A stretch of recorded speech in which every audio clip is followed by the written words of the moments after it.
నాన్న నా చెప్పులు పాతవైపోయినాయి. ఒక 3000 ఉంటే ఇవ్వు, క్రాక్స్ కొనుక్కుంటా. 3000? మొన్నే కదా బాబు నీ ఎగ్జామ్ ఫీజు కట్టాను. ఇప్పుడు నా దగ్గర అంత డబ్బు లేదు. ఏంటన్నా ఎప్పుడు అడిగినా డబ్బులు లేవంటావు? ఇప్పుడు నాకు క్రాక్స్ కొనిపిస్తేనే కాలేజీకి వెళ్తా, లేకపోతే లేదు. నాన్న క్రాక్స్ తెచ్చావా? ఏది ఇవ్వు. ప్రస్తుతానికి నా దగ్గర 500 ఉన్నాయి. డబ్బులు ఉన్నప్పుడు నీకు కావాల్సినవి కొనిపెడతాలే, అప్పుడు దాకా ఇవి వాడుకో.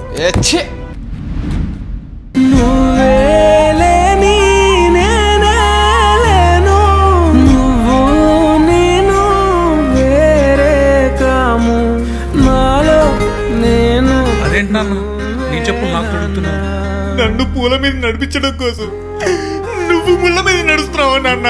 పోరీలే దేవుడా, ఇప్పుడు కన్నా నా కొడుక్కి నా కష్టం విలువ తెలిసింది. అందుకే ఈ చెప్పులు నువ్వు వేసుకోవడమే కరెక్ట్. మరి నీ చెప్పులు నాకు ఇచ్చేస్తే నీకెలా నాన్న?